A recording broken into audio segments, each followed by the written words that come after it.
S katerimi nekrščanskimi verskimi skupnostmi v Sloveniji ima stike Rimokatoliška cerkev v Sloveniji?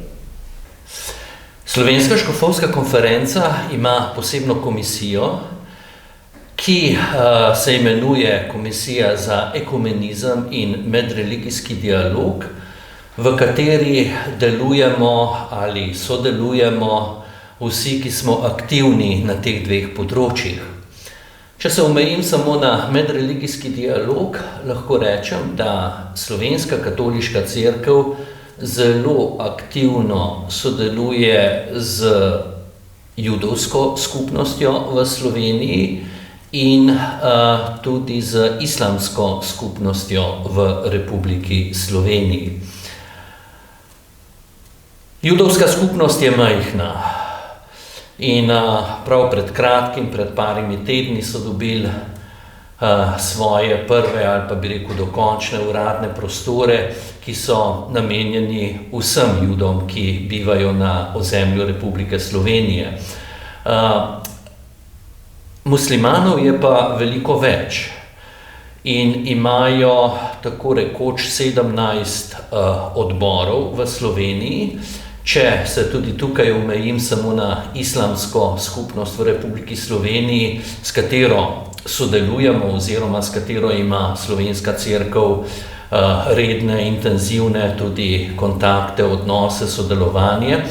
In tukaj se mi zdi, da je naloga oziroma da je še veliko možnosti za izvajanje oziroma uresničevanje medreligijskega dialoga. Namreč do sedaj je vse potekalo, lahko rečemo, na nacionalni ravni. To se pravi, Slovenska katoliška cerkev, kadar je bilo kakšno praznovanje, kadar je bil kakšen vzrok za povabiti, je povabila odgovorne bodisi iz judovske skupnosti v Republiki Sloveniji, bodisi iz islamske skupnosti v Republiki Sloveniji.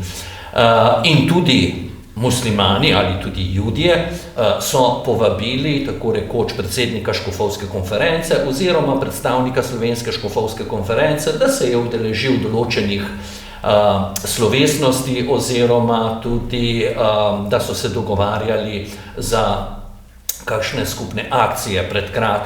Pred leti je bilo, verjetno se spomnite, ko je šlo za referendum o družini, kako so se tudi različni predstavniki različnih verskih skupnosti dogovorili, kako bodo nagovorili svoje vernike, in že takrat je bilo sodelovanje med muslimani in katoličani, pa tudi evangeličani.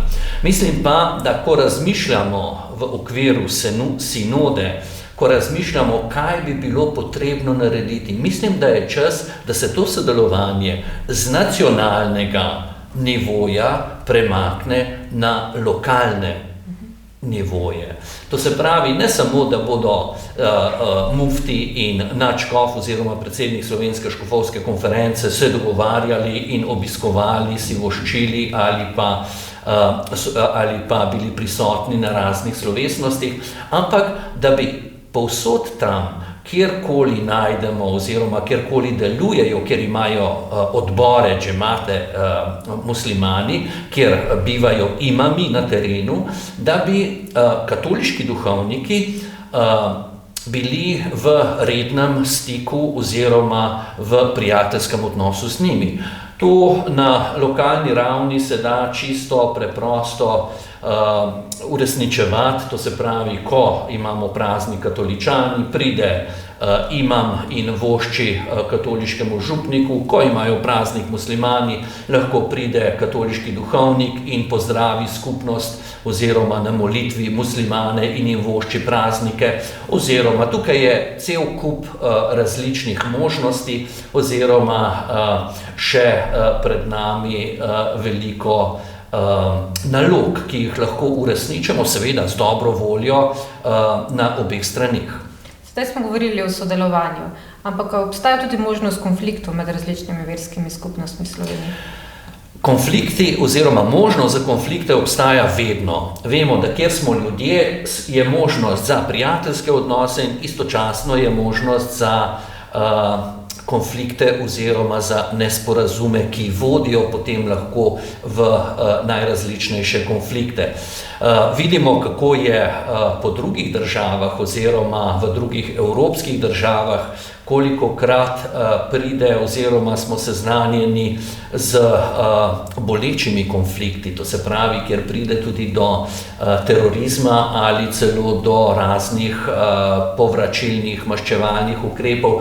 Vsekakor, če bomo v Sloveniji živeli to povezanost ali pa uresničevali medverstveni dialog na način, kakor smo ga zastavili in kakor ga uresničujemo zdaj, jaz sem trdno prepričan, da v Sloveniji ne bo prišlo do nesporazumov oziroma do sovražnosti ali celo do kakšnih drugih bolečih konfliktnih situacij. Vsekakor pa, kot sem omenil, mi sodelujemo naprimer z muslimani oziroma z pripadniki islamske religije, ki se zbirajo okoli, to se pravi, ki se zbirajo v islamski skupnosti v Republiki Sloveniji. Imamo pa še druge skupnosti, ki so morda ki imajo drugačne poglede oziroma bolj tudi ekstremistična načela. Zato bi bilo dobro oziroma z namenom, da preprečimo kakršnekoli tudi konflikte s temi ekstremističnimi ali bi rekel bolj z drugačnimi pogledi usmerjenimi skupnostmi muslimanov, da tudi z njimi imamo, kolikor se da, saj z naše strani prijateljske odnose oziroma da pokažemo, da nimamo nič proti njim oziroma da želimo, da bi v Sloveniji živeli povezani v miru in da ne bi bilo razloga za kakšne sovražnosti ali pa nesporazume, ki bi vodile v kakšne konfliktne situacije. Najlepša hvala za pogovor.